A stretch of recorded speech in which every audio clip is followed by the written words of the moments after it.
सावनी परिमोद प्राप्त प्रसंगी प्राप्त वेळी संकीर्तन रूपी सेव करता घेतलेला संत हृदय सम्राट अनंत कृपा सागर पूज्यपाद श्रीमान श्रीमंत संत तुकाराम महाराज यांचा अवघ्या 4 चरणाचा असून भगवंताकडे या अभंगामध्ये जगद्गुरु तुकाराम महाराज मागणी करतात आणि ती मागणी अतिशय महत्त्वाची आहे आणि ती मागणी परमात्म्याने पूर्ण करावी अशी तुकाराम महाराजांची इच्छा आहे. असा हा जो अभंग आहे तो अभंगाचा जर सूक्ष्म विचार करायचा म्हटला तर तुकाराम महाराज भगवंताला असं म्हणतात, मी स्वतंत्र नाही. का स्वतंत्र नाही? कारण माझ्यावर इतरांची सत्ता आहे आणि त्यामुळे त्या पारतंत्र्यातनं मला मोकळं व्हायचं असल्यामुळे मी तुमची आळवणी करतोय. तुम्हा आळवावे पावला पावले. कशासाठी तुम्हाला मी आळवतोय?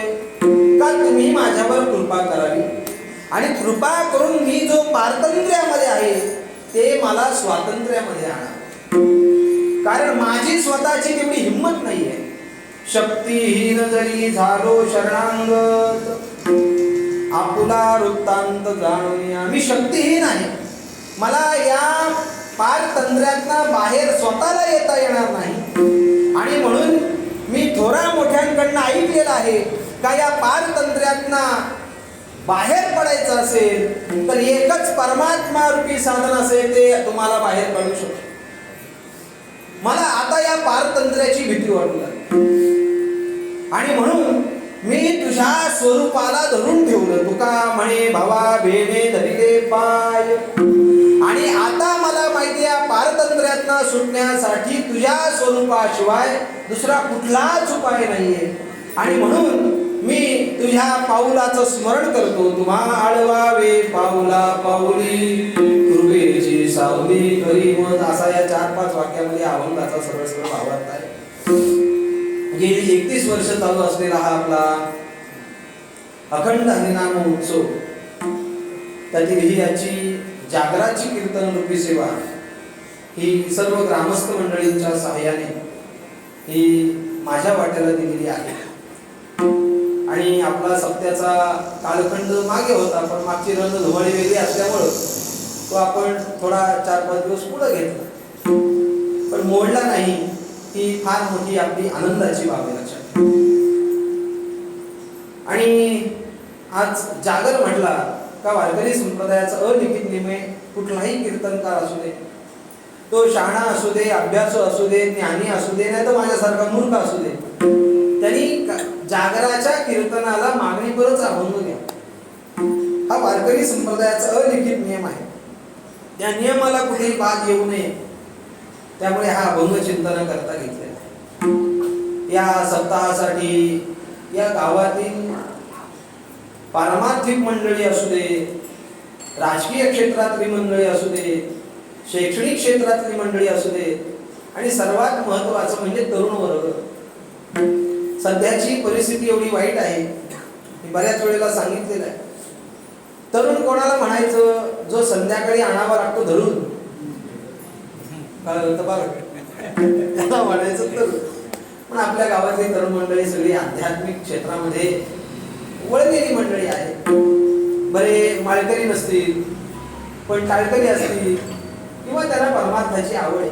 भगवंताच्या भक्तीची आवड निर्माण होणे दुराप असते.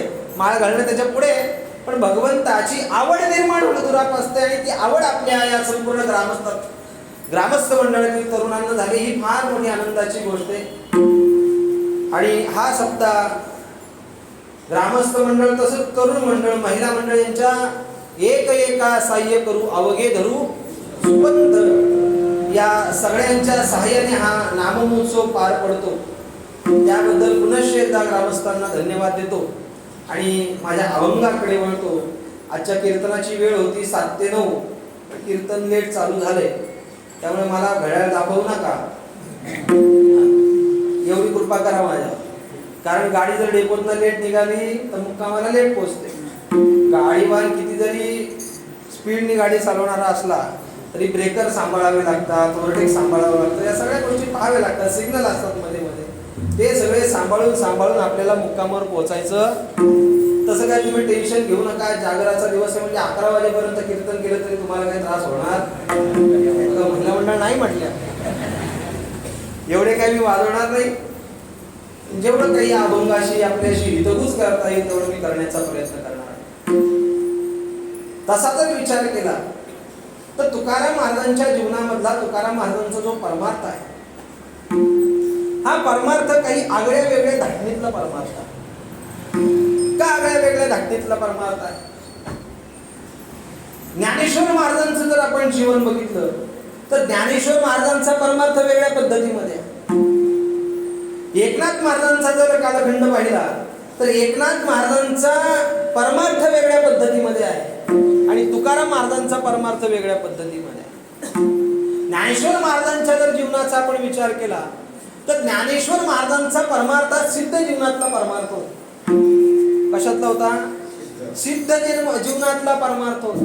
म्हणजे ज्ञानेश्वर महाराज अवतार घेतला, अवतार घेतल्यानंतर त्यांना ज्ञान प्राप्त झालं असं नाहीये. उलट ज्ञानेश्वर महाराजांची ताकदच एवढी होती की अनंत जन्म जे ज्ञानेश्वर महाराजांनी जन्म घेतले होते आणि त्या जन्मांतरी भगवंताचीच सेवा केल्यामुळे उपजताच ज्ञानी वर्म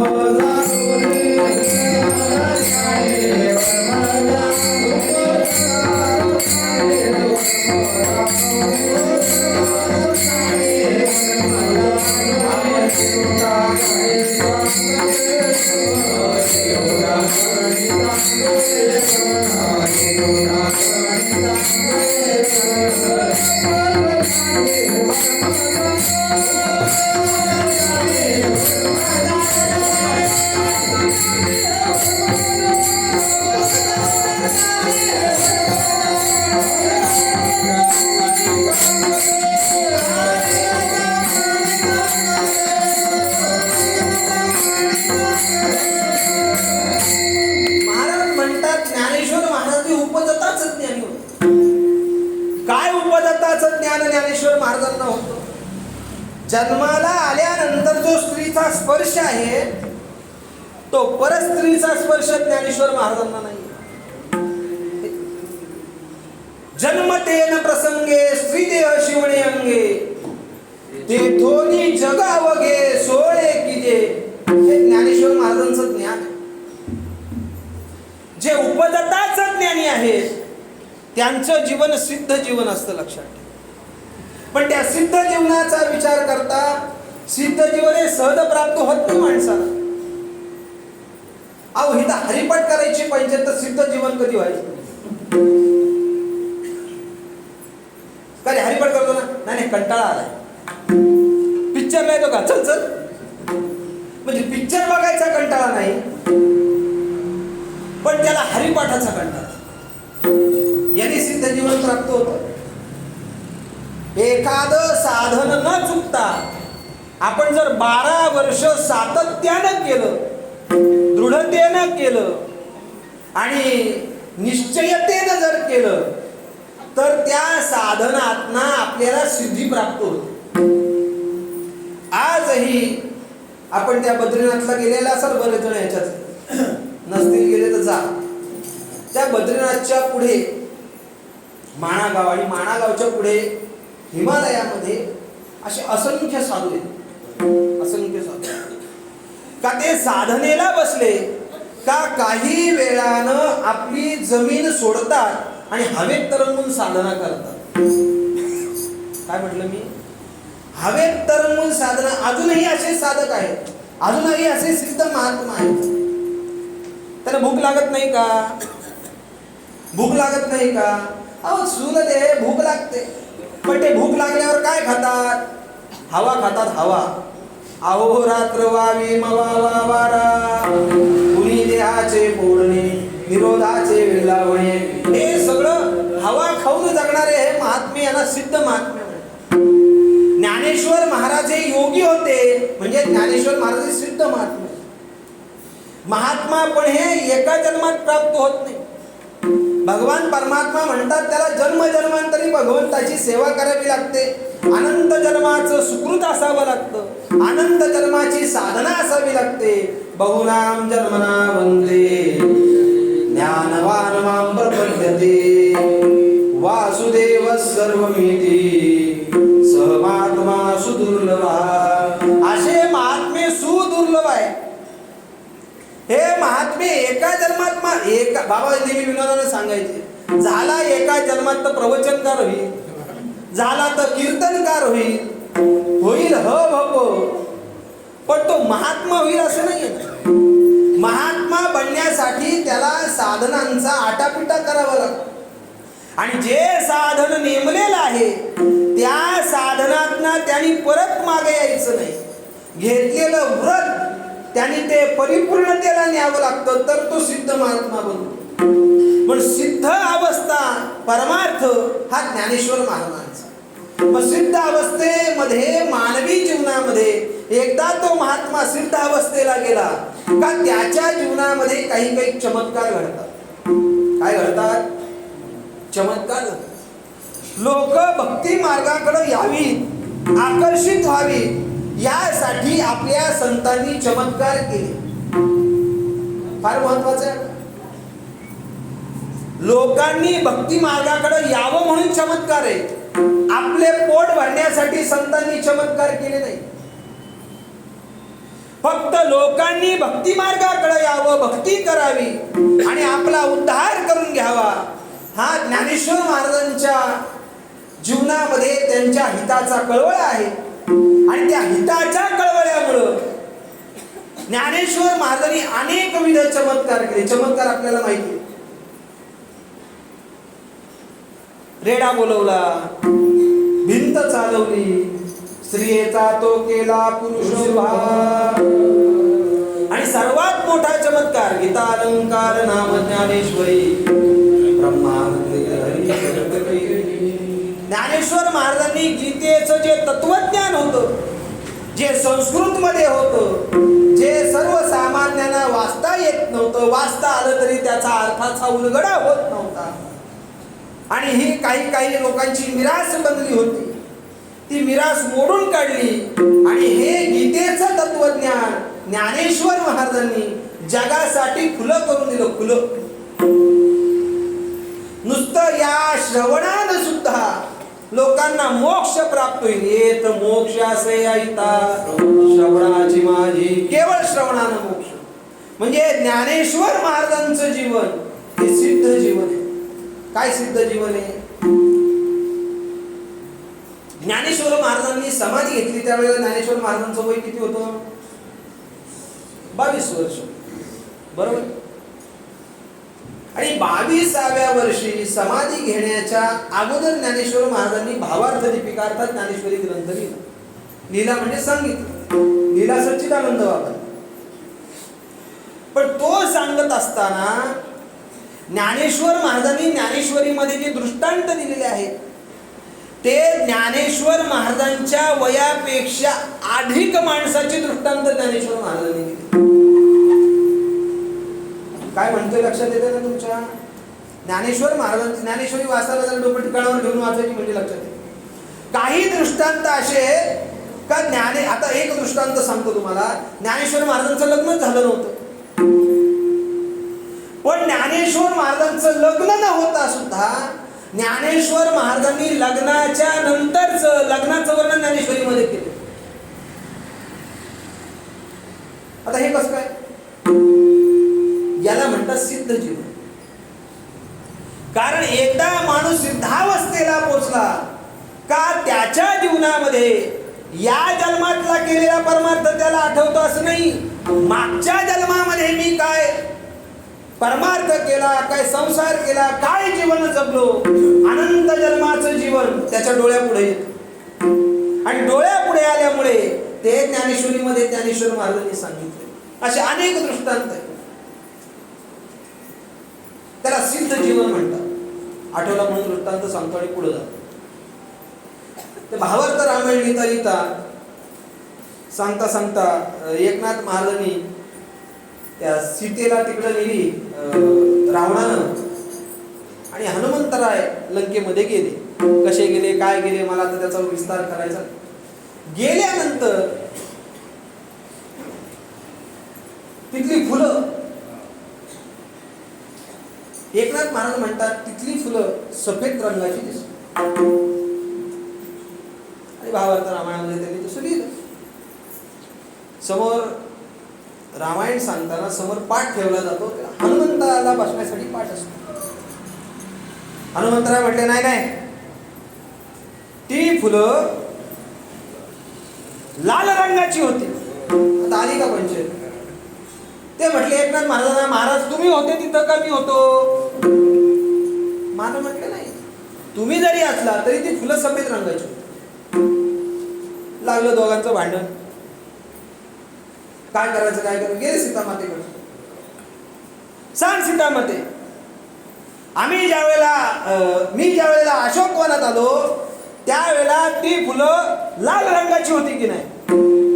एकनाथ महाराज म्हटले नाही नाही, ती फुलं सफेद रंगाची होती. सीतामाता बोलली दोघंही भांडणं करू नका, ती फुलं निळ्या रंगाची होती. माझा दृष्टांत सांग. म्हणजे साधक सिद्धावस्थेला गेलेल्या महात्म्याला मागच्या जन्मात काय घडलंय हे कळतं. फार महत्वाचं आहे. आम्हाला काल खाल्लेली भाजी लक्षात राहील नाही, मागच्या जन्मातलं कधी लक्षात राहायचं अशक्य. पण सिद्ध महात्म्याच्या जीवनामध्ये ह्या सगळ्याची सिद्धी झाल्यामुळं त्याला त्याचं जीवन कळतं. म्हणजे ज्ञानेश्वर महाराजांचा जो परमार्थ आहे तो सिद्ध जीवनात. आता सिद्ध जीवन कसं होतं, काय होतं त्याचा विस्तार करायचा नाही, हातभर डोक्यावर नाही. त्याला आपानाच्या दाराला टाच लावायची, हवा कोंडायची, कुंभक करायचा, रेचक करायचा, पूरक करायचा, नाडी शुद्धीकरण करायचं. श्वास जाताना 12 अंगुळे बाहेर गेला पाहिजे, आत घेताना 12 अंगुळे आतमध्ये घेतला पाहिजे. हे आटाआटी दाबादा मिले ताप डोक्याला. एकच प्रमाण सांगतो, शरीर शोषण प्राण निरोधन मनजे हट योग भूतपीडन मंडलिनी कलिमदल भंग बुधवायचा श्वेत दोरी कलियोगन भंग ब्रह्मरंगनी सदे परी मोक्षदंग ओम नमो भगवते रामकृष्ण वासुदेवाय मनोजे वासना तोडी केली मोडी मणिपूर नगड पाहता दुर्गती टोळी अखंड परमानंदे सेवनी उभवी पुरी काम क्रोध लोभ मोह अहंकार जोडी अखंड परमानंदे सेवनी उभवी पुरी ओम नमो. सोपं आहे का? सोपं आहे का? अहो इथं अगोदरच हवा लिकेज झाली लोकांची ना, तिथं हवा कुठं कोणून ठेवायची? मरण नाही एखादं डोळे पांढरे होईल, शक्य नाहीये, शक्य नाहीये. पण ज्याने अनंत जन्मच्या अंतःकरणाला झालेले संस्कार आहेत त्या संस्कारानं त्याचं जीवन सिद्ध बनतं. आणि म्हणून ज्ञानेश्वर महाराज सिद्ध महात्मा. ज्ञानेश्वर महाराजांचा परमार्थ सिद्ध परमार्थ. एकनाथ महाराजांचा परमार्थ हा साधन बळावरचा परमार्थ आहे, साधनामय परमार्थ एकनाथ महाराजांचा. एकनाथ महाराजांनी फक्त साधना केली. कुठं केली? दौलताबादच्या किल्ल्यावर जाऊन केली, जनार्दन स्वामींच्या जवळ राहून केली, त्यांच्या कृपेने केली. जनार्दन स्वामींचे 1-2 शिष्य होते. एक म्हणजे जनी जनार्दन, एक रामा जनार्दन आणि एका जनार्दन, असे 2 शिष्य जनार्दन स्वामींचे होते. त्यामधले एकनाथ महाराज यांचा जो परमार्थ होता हा साधन बळावरचा परमार्थ होता. एकनाथ महाराजांनी अनेक साधना केल्या, अनेक साधना केल्या. नुसती एकनाथ महाराज आम्ही सांगतो शांती ब्रह्म होते, नुसते एकनाथ महाराज शांती ब्रह्म नव्हते, एकनाथ महाराज क्रांती ब्रह्म होते. फार मोठी क्रांती केली. शांती ब्रह्म होतेच होते, पण ज्या वेळेला यौवनांचं आक्रमण झालं त्यावेळेला दोन्ही हातामध्ये तलवारी घेतल्या, दांडपट्टे घेतले कधी कधी, आणि त्या परकीयांचं आक्रमण परत लावण्यासाठी युद्ध केलं. युद्ध शांती ब्रह्म असताना सुद्धा एकनाथ महाराजांनी धर्मावर येणाऱ्या संकटाला तोंड देण्याचं काम केलं. क्रांती ब्रह्म. अशा एकनाथ महाराजांचा जो परमार्थ आहे तो साधन बळावरचा परमार्थ आहे. अनेक प्रकारची एकनाथ महाराजांनी साधना केली आणि त्या साधनेचं फळ एकनाथ महाराजांना मिळालं. काय फळ मिळालं? महाराज म्हणतात का ते फळ मिळत असताना अवघेची त्रैलोक्य आनंदाची आता चरणी जगन्नाथा, हा साधन बळावरचा परमार्थ केल्यामुळे आता सगळं जग अवघेची त्रैलोक्य तिन्ही लोक कशी वाटू लागली? आनंदाची आता आनंदमय स्वरूपाची झाली. म्हणजे एकनाथ महाराजांचा परमार्थ हा साधन बळावरचा होता. एक लक्षात ठेवा, आपण घेतलेलं जे साधन आहे त्या साधनामध्ये कधी गफलत करून द्यायची. एक तर साधन योग्य असावं, ते पुरेपूर असावं आणि त्या साधनावर निष्ठा असावी. जर साधनावरची निष्ठा संपली तर किती जरी साधन केलं तरी ते साधन फल परवायचाही होत नाही. एक महाराज होते, ते लोकांना नामाचा उपदेश करायचे. हा, तुम्ही हे नाव घ्या, तुम्ही हे नाव घ्या. एका साधकाने त्यांना जाऊन विचारलं, महाराज तुम्ही कुठलं नामस्मरण करता? तुम्ही लोकांना सांगता रामकृष्ण हरी म्हणा, रामकृष्ण हरी म्हणा, जप करा. रामकृष्ण हरी जप केल्यामुळे अनेक फायदे होतात. काय काय फायदे होतात? मग त्यांनी सांगितलं काय काय फायदे होतात. नाकडे ते कळो येईल उघडे, नाम्या विठ्ठल, सगळं काही होतं. काय होत नाही असं सांगा? तरी पापा निर्मूळ सगळं काही होतं, सगळं काही होतं. काय हे केले एका चिंतिता विठ्ठले, सर्व साधनाचे सार भवसिंधू, सगळं काही होतं. मग महाराज तुम्ही कुठलं नाम जपता सांग? ते म्हणे मी दुसऱ्या देवाचं नाव जपतो. तुम्ही बोले असं का? मग तुमचा रामकृष्ण हरीवर विश्वास नाही का? नाही म्हणे मला ते विश्वास वाटत नाही. मग लोकांना सांगून काय फायदा त्याचा? आड्यातच नाही तर पोरत कुठून नाही. साधन जीवन जगत असताना त्या नाम साधनेवर किंवा आपण जी साधना घेतो त्या साधनेवर आपली दृढता पाहिजे, निष्ठा पाहिजे. ते साधन पुरेपूर केलं पाहिजे. एखाद्याला सांगितलं माळ घातली ना, रोज 5 माळा जप करायच्या, भले सकाळी कर नाही तर संध्याकाळी कर. रोज संध्याकाळी हरिपाठ केला पाहिजे. महिनाभर व्यवस्थित करतो, महिनाभर. घरातले लोक काय माळ घातल्यानंतर बदल झाला, एवढा बदल. 1 महिना झाला की 1-1 माळ कमी होते. हरिपाठ म्हटला का हा जमिनीला पाठ लावून मोकळा. जर साधन जर पुरेपूर केलं नाही तर त्याचाही काही उपयोग होत नाही. आणि त्या साधनामध्ये सातत्य पाहिजे, ज्याला मराठीमध्ये आपण कंटिन्यू म्हणतो. आहेत ना जागे? हा, मराठी सातत्य पाहिजे. सततम कीर्तयन्तो मां यतस्य दृढव्रतः नमस्यन्तस्य मां भक्त्या नित्य युक्ता उपासते. ते साधन सतत झालं पाहिजे ना. जर सतत झालं, त्याला शास्त्रामध्ये 2 प्रकारचे गोष्टी सांगितल्या. एकाला म्हणतात जलधारावर आणि एकाला म्हणतात तैलधारावर. नामस्मरण कसं करायचं? जलधारावर नाही करायचं. पाणी जर ओतायला सुरुवात केली तर ते पाणी ओतताना आपल्याला दिसतं की नाही, पण थोडा हात कमी केला तर लगेच तुटते ना त्याची धार. अरे तुटते की नाही? घरी गेल्यावर तो प्रयोग करून बघा. पण तेलाचा जर आपण विचार केला, तेल ओतायला सुरुवात केली, थोडा जरी हात तिरपा केला तरी तेलाची धार तुटत नाही. ती तशीच बारीक का होईना काय राहते, चालू राहते, ती बंद होत नाही. पाण्याची धार लगेच तुटते. तसं भगवंताचं नामचिंतन हे तैल धारावत झालं पाहिजे. जसा श्वास आपण सहज घेतो का मोजून मोजून घेतो? कोण बोललो मोजून मोजून घेतो? मोजून घेतो, सहज घेतो. सहज. त्याला काही त्रास होतो का आपल्याला घेताना?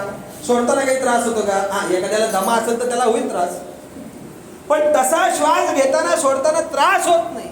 जसा श्वास आपण सहज घेतो तसं आपण भगवंताचं नामचिंतन कसं घेतलं पाहिजे? सहज घडलं पाहिजे, सहज क्रिया झाली पाहिजे. अहम सोहम ब्रह्म आकळणे, नाम साधना ही सहज झाली पाहिजे. एकनाथ महाराजांचं जे जीवन होतं हे साधन बळावरचं जीवन होतं. साधन एकनाथ महाराजांनी केलं.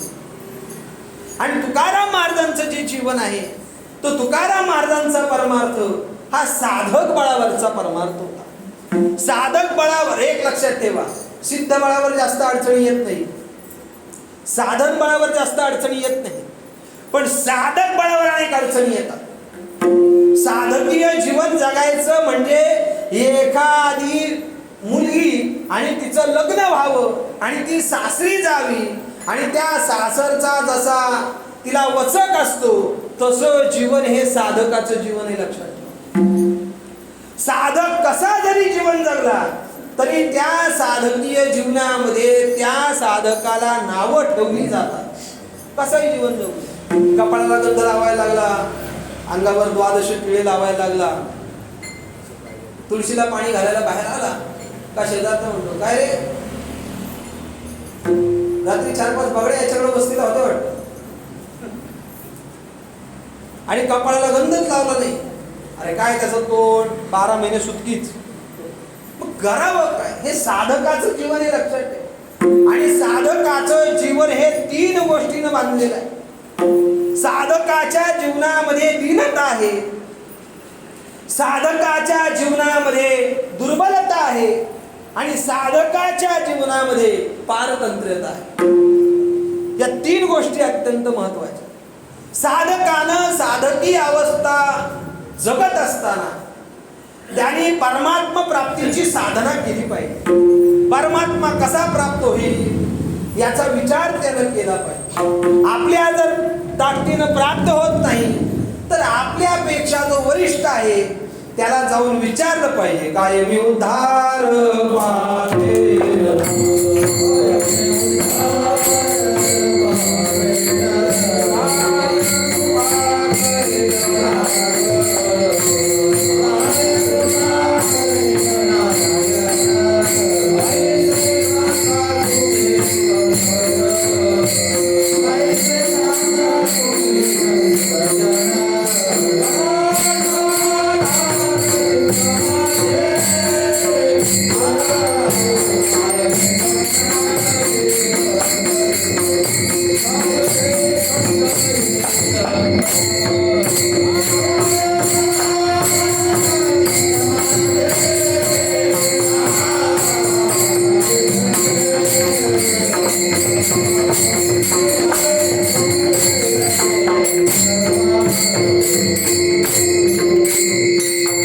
माझ्यावर भगवान परमात्मा कृपा कधी करेल हे साधकीय जीवन हे लक्षात ठेव.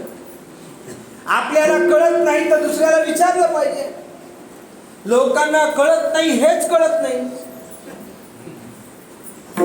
नाही कळलं तुम्हाला? मला कळत नाही हेच त्याला कळत नाही. त्याला सांगायला गेलं मला काही कळत नाही का? अरे कळत नाही म्हणून सांगतोय. आपल्याला कळत नाही हे माणसाला कळालं पाहिजे.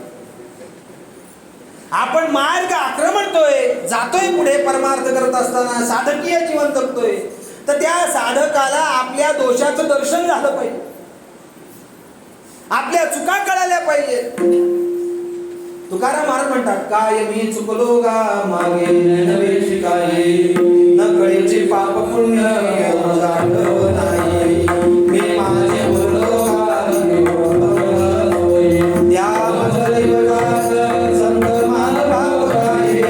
महाराज म्हणतात का आपल्या चुका आपल्याला कळाल्या पाहिजे. तुकाराम महाराज म्हणतात मी काहीतरी चुकलो मला कळायला लागलं, हे कळायला पाहिजे साधकाला. मी करतो तेच बरोबर, तो मेला तरी सुधारत. त्याला ज्ञानेश्वर महाराजांनी दृष्टांत दिलं. दृष्टांत फार सुंदर आहे. जेवण म्हणत आला तुम्ही महिला मंडळ, आता विचारलं पाहिजे कारण सगळं आता रेडीमेड. बाईला कंटाळा आला का बाई सांगते फोन करा हॉटेलला पार्सल, तांदळाच्या भाकरी पार्सल मागवा. मला आता कंटाळा आलाय, काम करून करून थकले, आता पार्सल मागवा. त्यामुळे विचारलं जेवण करा.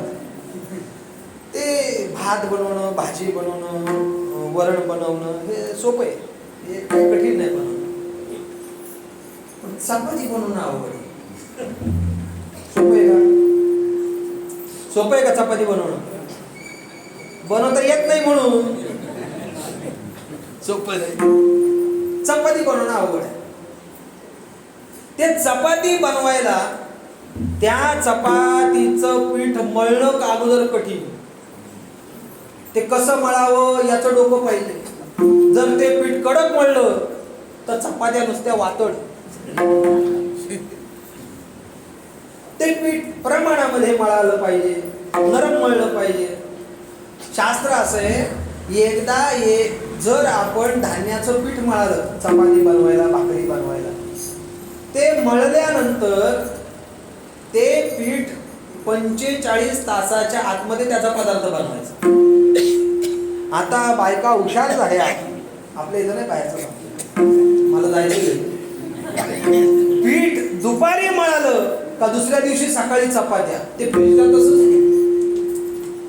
असं जर पीठ फ्रीजला ठेवून चपात्या बनवल्या तर नुसतं मळलेलं पीठ तसंच ठेवलं तर 45 मिनिटानंतर त्या पिठावर भूताचा हक्क असतो, माणसाचा नसतो.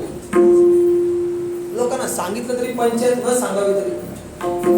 बरं, चपाती बनवायला एकदा गोळा घेतला का तो गोळा हातावर असा गोल गोल केला का तो चपटा करतात महिला, तो पोलपाटावर ठेवतात, तो असा लांब करतात, त्याला दोन्ही बाजूनी तेल लावतात, बरोबर की नाही.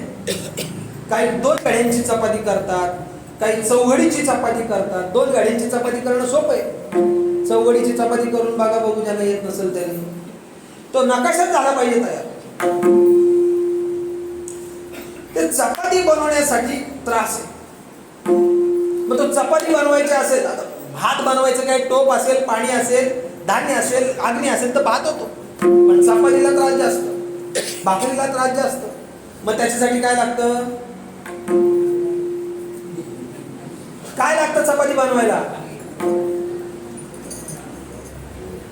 पोलपट नाही लागत का झाकून करतात चपात्या? पोलपट लागतं ना. आणि काय लागतं, लाटणं लागतं. लाटणं आणि पोलपट नसेल तर चपाती बनेल का? ज्ञानेश्वर महाराज दृष्टांत फार सुंदर आहे. दृष्टांत फार सुंदर. काय दृष्टांत आहे ते? लाटणं ते दोन्ही बाजूनी जाड आणि मध्ये निमुळत असतं का?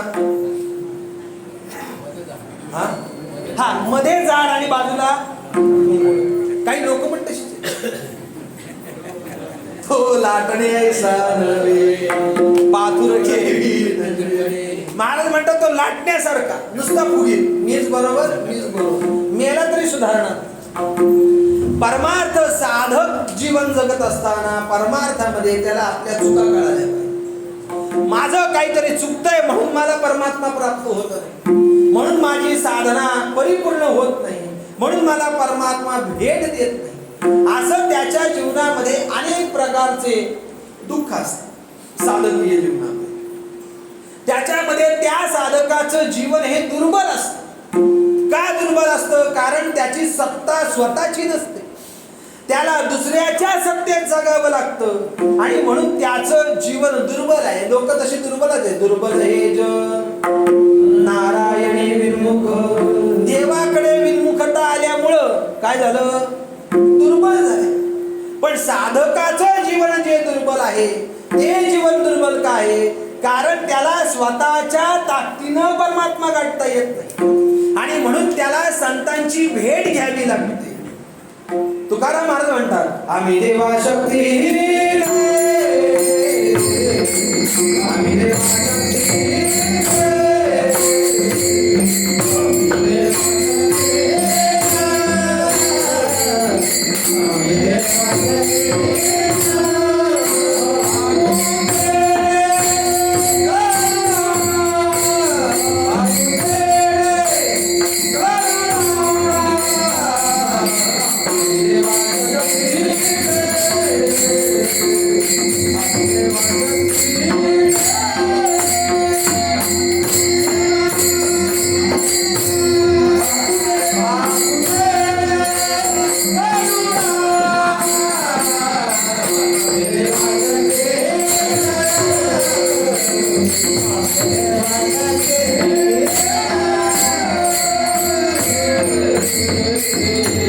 त्याच्याकडे एक कमतरता आहे, तो दुर्बल आहे, शक्तीहीन आहे. आता दुर्बल का झाला? माणूस दुर्बल कधी होतो?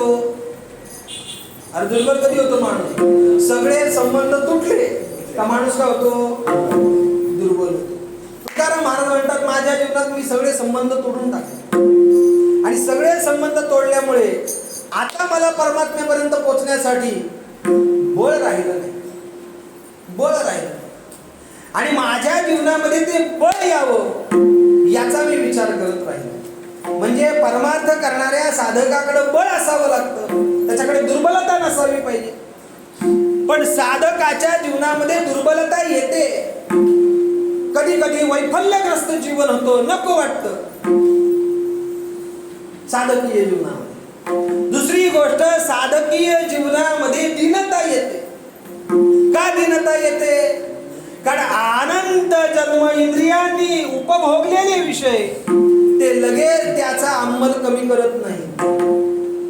तुकाराम महाराजांना म्हणावं लागलं, इंद्रियाचे आम्ही केलो नागाळे. माणूस किती इंद्रियाच्या अधीन आहे? फार फार इंद्रियाच्या अधीन आहे. एखाद्या गोष्टीची आवड निर्माण झाली का तो विषय सतत उपभोगावा ही इंद्रियाची लालसा वाढते. भोगी काम वाढे, इंधनी आगीसी हाका कंकळे. त्याला इच्छा निर्माण होते, तो विषय सतत उपभोगावा, सतत विषय उपभोगावा, सतत विषय उपभोगावा. त्याला त्याची, आणि एक लक्षात ठेवा, एखाद्या विषयाची आवड निर्माण झाली का माणसाला लाज वाटत नाही. आणि एखाद्या व्यसनाची माणसाला आवड निर्माण झाली तर त्याची सुद्धा लाज वाटत नाही. आवडी आणि लाजवी, व्यसन आणि क्षीणवी, विषयसे भुलवी हे म्हणू काही. माऊली म्हणतात का आवडीमध्ये माणसाला लाज नसते, आवडीमध्ये लाज. किती दिन असावं माणसानं, किती दिन असावं. बाबा नेहमी त्याला उदाहरण सांगायचे. उदाहरणाचं शेवटचं टोक सांगतो आणि मी पुढे जातो. एक माणूस पनवेलला जायचं होतं, जाता जाता दर्शन घेण्यासाठी आला. दर्शन घेण्यासाठी आल्यानंतर लगेच निघाला, नाही महाराज गाडी. बाबा म्हटले बस, चहा घे. चहा म्हटल्यानंतर लगेच बस. हा, माणसाला पूर्वी विचारावं लागायचं, आल्यानंतर पाणी देऊ का, गुळ देऊ का. नंतर नंतर बदल झाला, मग लोक विचारायला लागली पाणी देऊ का, चहा देऊ का. आता लोक ते नाही विचारत. आता माणूस आल्या आल्या छोट्या पिनचा चार्जर देऊ का, मोठ्या पिनचा चार्जर देऊ. आता बदल झाला, चहा कॉफी नंतर. मग चहा पाहिजे, हा चहा ठेवा ठेवा ठेवा ठेवा. महाराज जरा चहा गरमच बनवा. काय बनवा? गरमच बनवा, गरमच. बाबांनी घरात जाऊन सांगितलं चहा जरा गरम बनवा. मग चहा गरम कसा काय बनवायचा? पाण्यामध्ये चहा पावडर टाकली, साखर टाकली, थोडी मिरची टाकली, थोडं आलं टाकलं, ते उकळवलं. जे दूध त्याच्यात टाकायचं ते उकळवलं. जो कप मध्ये चहा द्यायचा होता तो कप गरम केला, स्टीलचा होता म्हणून. आणि त्या उकळत्या चहामध्ये उकळतं दूध टाकलं, तो कप गरम केला आणि पकडीमध्ये धरून चहा त्याच्या समोर आणला. त्यांनी पण रुमालामध्ये घेतला. बघता काय माझ्याकडे घटाघटा प्यायला. आणि नंतर म्हणायला लागला, महाराज जरा का नाही थंडच झाला, म्हटलं तुला चुलीवर बसून द्यायला पाहिजे ना. किती माणसानं दिन व्हावं. घरी सांगताना माणसं चहा सांगतात, हा हा पातेली नीट धुवून घे, कप नीट घासून घे. आणि प्रवासामध्ये असल्यावर त्याला सांगता का, हे पातेली धुतले का, हे कप नीट धुतलेत का. इकडच्या पाण्यात घालतात, तिकडच्या पाण्यात घालतात का लगेच सुकायला ट्रे मध्ये टाक. तरी पण माणसं चहा एक नंबर चहा. काय चहाला टेस्ट आहे हॉटेलमध्ये.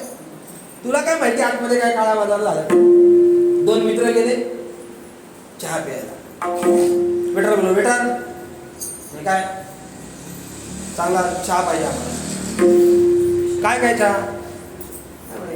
कटिंग 5 रुपये, त्याच्यापेक्षा चांगला 10 रुपये, त्याच्यापेक्षा चांगला 15 रुपये.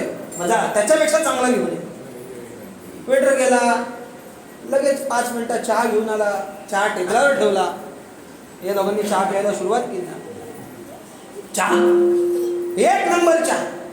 असा चहा मी आयुष्यात प्यायलो नाही. काय चहा बनवलाय, काय वेटरच्या हाताला, त्या बनवणाऱ्याच्या हाताला चव आहे. वा वा. चहा प्यायले. वेटर बिल घेऊन ये. आला बिल घेऊन. त्याला विचारलं काय रे.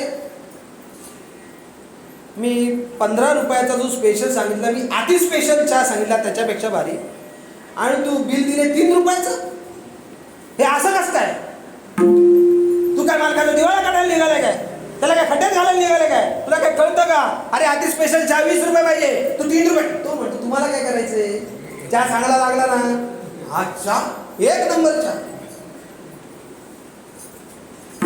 तर कसं काय बनवला होता ते काही तुम्ही विचारू नका. चहा चांगला लागला ना, भारी लागला ना, नाही तरी पण चहाची मेक सांगा. त्याला आपण रेसिपी म्हणतो. रेसिपी काय नाही म्हणे, काय झालं, तुम्ही यायच्या अर्धा तास अगोदर 2 बेवडे आले होते. त्यांनी सांगितलं चहा बनवायला. चहा बनवला. चहा बनवल्यानंतर त्यांच्या समोर ठेवला. बिचाऱ्यांनी एक एक घोट चहा घेतला. काय दोघांची भांडणं झाली. चहा तिथंच भांडण करत करत बाहेर पडले. पैसे आम्ही अगोदरच काढून घेतले. आणि तो राहिलेला चहा फेकून कसा द्यायचा? तुमच्यासारखे काही काही अति स्पेशल चहा पिणारे येतात, मग त्यांच्यासाठी हा चहा मी राखून ठेवतो.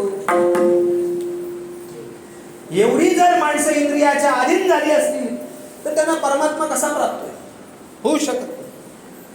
म्हणून साधकाकडे कधी कधी दीनता येते आणि साधकाकडे असते ती पारतंत्र्यता. त्याचं स्वतंत्र असं अस्तित्व, स्वतंत्र असं जीवन नसतं. साधकीय जीवनामध्ये ज्ञान प्राप्त करायचंय तर त्याला गुरूंकडे जावं लागतं. तद्विधी प्रणिपातेन परिप्रश्नेन सेवया उपदेशन्ति ते ज्ञानं ज्ञानेन तत्त्वदर्शिनः. गुरूंच्याकडे जाणं म्हणजे पारतंत्र्यच आहे. साधकाचं जीवन परतंत्र्य नाहीये. तुकाराम महाराज म्हणतात, आपुलिये सत्ता स्वाधी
स्वाधीनता ते नाही. संसारामध्ये मला साधकीय जीवन जगतोय मान्य आहे मला, पण साधकीय जीवन जगत असताना माझ्या मागे लागलेला संसार आहे, त्या संसारामधून मला स्वातंत्र्यता मिळत नाही. स्वातंत्र्य आणि परतंत्र्य या मानवी जीवनातल्या 2 गोष्टी आहेत. प्रत्येकाला असं वाटतं मी स्वतंत्र पाहिजे, पण ती स्वतंत्रता म्हणजे स्वैराचार नाही हे अगोदर डोक्यात ठेवलं पाहिजे. माझ्यावर कोणाचाही अंकुश नसला पाहिजे, पण कुणाचा तरी अंकुश असला तर जीवन प्रगती पथावर जातं. अंकुशच नसेल, माणूस स्वैर जगायला लागला, त्याला काय किंमत राहील सांगा मला? काही किंमत राहणार. पारतंत्र्य जीवन म्हणजे कुठलं पारतंत्र्य जीवन? तुकाराम महाराजांचं संसाराचं आमच्या जीवनामध्ये पारतंत्र्य. आपुले सत्ता स्वाधीनता ते नाही. आमच्या जीवनामध्ये पारतंत्र्यता आहे. देवाला म्हणतात, कागा सासुरवासी मज केले भगवंता. का मला या सासुरवासामध्ये आणलं? कुठला सासुरवास? संसार रूपी सासुरवास. आणि तो संसार रूपी सासुरवास करायचा म्हणजे मला फार भीती वाटायला, फार भीती वाटायला. किती भीती वाटायला लागली? तुकाराम महाराज म्हणतात, तुझे दास्य करू आणि का मागो खाव्या, धीग झाले जिने माझे. पण काय काय विठोबा तुझा आता म्हणावे? संसाराचा धाक निरंतरा मासी, मरण भले परी काय कळावे. माझ्या जीवनामध्ये जो धाक आहे, जी भीती आहे, ती या संसाराची भीती आहे. आणि हा संसार एवढा वाईट आहे का एकदा त्या संसाराचं पारतंत्र्य आमच्या जीवनामध्ये प्राप्त झालं का ते पारतंत्र्य लवकर निघत नाही. तो संसार मग त्याच्यात गुरफटून घेतो. येणे मज भोगविल्या काळी, नसता चंद लागला म्हणे,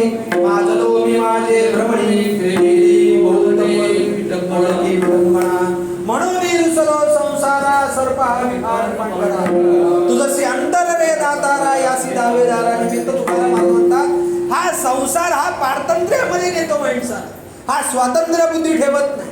बघा जो संसार सक्त माणूस झालाय तो परमार्थाच्या नादी लागतो का? नाही, परमार्थ करण्याची इच्छा त्याला होत नाही.